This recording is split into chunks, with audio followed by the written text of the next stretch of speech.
നമസ്കാരം. മലയാളി വാർത്തയിലേക്ക് സ്വാഗതം. കേരളം ചുട്ടുപൊള്ളുകയാണ്.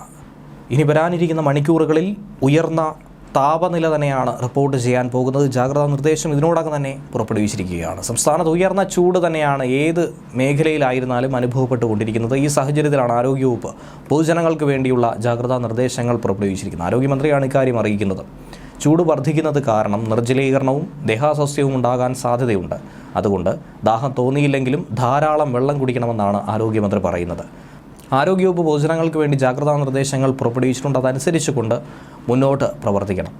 സൂര്യാതാപം ഏൽക്കാൻ സാധ്യതയുള്ളതുകൊണ്ട് തന്നെ നേരിട്ട് വെയിലേൽക്കാതിരിക്കാൻ പ്രത്യേകമായി ശ്രദ്ധിക്കണം. വെയിലത്ത് ജോലി ചെയ്യേണ്ടി വരുന്ന അവസരങ്ങളിൽ പകൽ 11 മണി മുതൽ 3 മണി വരെയുള്ള സമയം കൃത്യമായി പരിഗണിച്ച് ക്രമീകരിക്കുക. സൂര്യാതാപവുമായി ബന്ധപ്പെട്ട ആരോഗ്യ പ്രശ്നങ്ങൾ യഥാസമയം കണ്ടെത്തി ശരിയായ ചികിത്സ ഉറപ്പുവരുത്തുന്നതിനായി എല്ലാ തരത്തിലുമുള്ള മെഡിക്കൽ സേവനങ്ങൾക്കും നിർദ്ദേശം നൽകിയിട്ടുണ്ട്. ഉപ്പിട്ട കഞ്ഞിവെള്ളം, നാരങ്ങാവെള്ളം, കരിക്കിൻ വെള്ളം തുടങ്ങിയവ ധാരാളമായി കുടിച്ച് വിശ്രമിക്കുകയും ആരോഗ്യസ്ഥിതി മെച്ചപ്പെട്ടില്ലെങ്കിൽ അടുത്തുള്ള ആശുപത്രിയിൽ ഉടനടി തന്നെ ചികിത്സ തേടേണ്ടതുമാണ്. ചൂടുകാലത്ത് കൂടുതലായി ഉണ്ടാകുന്ന വിയർപ്പിനെ തുടർന്ന് ശരീരം ചൊറിഞ്ഞു തിണർക്കുന്നതിനെയാണ് ഹീറ്റ് റാഷ് എന്ന് പറയുന്നത്. കുട്ടികളെയാണ് ഏറ്റവും കൂടുതലായി ഇത് ബാധിക്കുന്നത്. ഇങ്ങനെയുള്ളവർ അധികം വെയിലേൽക്കാതിരിക്കാനും ശ്രദ്ധിക്കണം. എപ്പോഴും ഉയർപ്പരഹിതമായി ശരീരത്തെ സൂക്ഷിക്കാനും ശ്രദ്ധിക്കുക.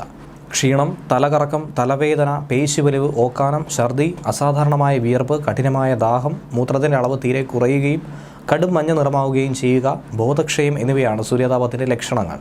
ശരിയായ രീതിയിൽ ചികിത്സിച്ചില്ലെങ്കിൽ താപശരീര ശോഷണം സൂര്യാഘാതത്തിൻ്റെ അവസ്ഥയിലേക്ക് മാറിയേക്കാം. അതുകൊണ്ട് ഗുരുതരമായ പ്രത്യാഘാതങ്ങൾ ഒരുപക്ഷെ നേരിടേണ്ടി വരും. കൃത്യസമയത്ത് വേണ്ട ചികിത്സയും ഉറപ്പാക്കുക. ന്യൂസ് ഡെസ്ക് മലയാളി വാർത്ത.